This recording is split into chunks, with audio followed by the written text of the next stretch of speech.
All right, let's talk about fear. We all feel it, right? But what if I told you there's a way to actually control it? And no, I'm not talking about becoming some fearless superhero. I'm talking about being smart.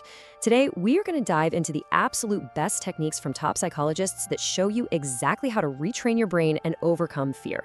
So let's get right into it. Okay, so right off the bat, we got to get one thing straight. This isn't about finding some, I don't know, magical source of courage to just crush your fear. Nope. The real secret, and this is backed by decades of research, is all about understanding what fear actually is. Because once you get that, you can start to retrain your response to it. And this idea right here, this is the absolute foundation for everything we're going to talk about. See, fear, it isn't some permanent part of who you are. It's just a pattern, a habit your brain learned, probably for a good reason, to protect you at some point. But here's the best part about a learned pattern. It can be unlearned, and even better, it can be replaced with a new one. So, okay, if fear can be unlearned, where in the world do we even start? Well, our first strategy targets the command center itself, your mind. Psychologists like Aaron Beck pioneered this, and it's built on this really powerful idea. A situation itself doesn't create fear. It's the story you tell yourself about that situation that does all the work.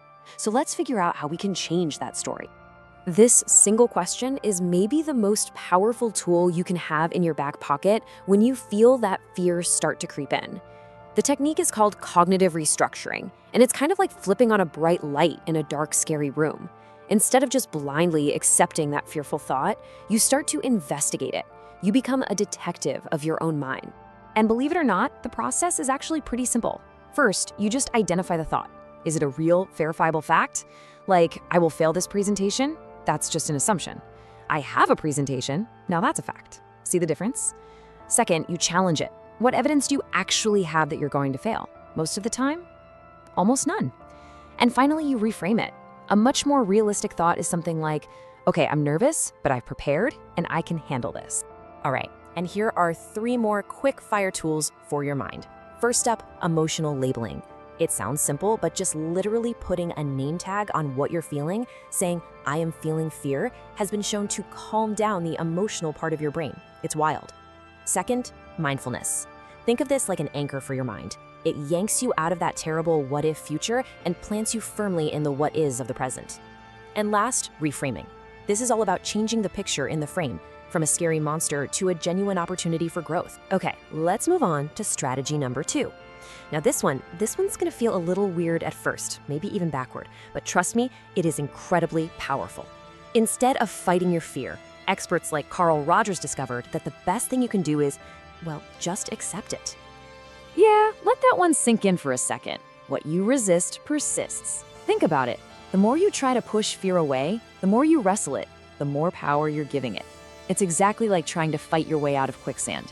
The struggle itself is what makes you sink. And you can really see the difference here, right? On one side, fighting fear, your body tenses up, you're just pouring gasoline on the fire, and you can easily spiral into a full-blown panic. But on the other side, accepting it, and this is key, you're not agreeing with the fear, you're just allowing it to be there. Your whole nervous system gets the message that everything's okay. And that's what weakens the fear and lets calm back in. All right, our third and final strategy is all about action. Because sometimes thinking and accepting just isn't enough. You have to actually do something. And the work of psychologist Albert Bandura revealed this fundamental truth. Most of us get the relationship between confidence and action completely backward. Think about it. We wait around to feel confident before we do the scary thing. But all the research is crystal clear. That's not how it works. You don't magically feel brave and then go give the big speech. No, you give the speech, you survive, and that experience is what actually builds your bravery. So the key takeaway, action has to come first. And this is exactly how you build that confidence. It works like a feedback loop. You start with just one tiny, manageable action. That little action gives you real-world proof that, hey, I can handle this. That proof then builds genuine self-belief, and that belief starts to starve the fear. Each small step just fuels the next one. It's a beautiful thing. This whole approach has a name. It's called exposure therapy. And honestly, it's one of the most effective techniques ever developed for this stuff. You just break your fear down into a ladder of tiny steps. So if you're terrified of public speaking, you don't start by signing up for a TED Talk, right? Come on. You start by just speaking to one person, maybe a friend, then maybe a small group. Each little step teaches your brain through direct experience that, hey, this is actually survivable. And while you're taking these actions, you're doing two really critical things. First, you're building what's called self-efficacy, which is just a fancy way of saying you're building that core belief that I can handle this. But that leads to something even bigger, a change in your identity. You slowly stop seeing yourself as an anxious person, and you start seeing yourself as someone who tries hard things.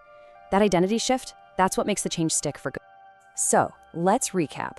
We've talked about retraining your thoughts, accepting your feelings, and taking action. But all of these strategies really point to one final, massive idea, a whole new way of looking at what fear is even for. For most of us, when we see fear, it's like a giant red stop sign. We're conditioned to just slam on the brakes, turn around, and get out of there. But what if that's a complete misreading of the signal? Because this is the ultimate takeaway. Fear isn't telling you to stop. It's a training signal. It is pointing directly at the exact spot where you have the greatest opportunity to grow. It's not a cage, it's a compass. It's your brain basically saying, hey, pay attention. An opportunity to get stronger is right here. And so that really just leaves us with one final thought, doesn't it? Once you truly understand that fear isn't a barrier, that it's just a signal for training, well, the whole question changes. It's not about what am I afraid of anymore. It becomes, what am I excited to begin? So what will you start?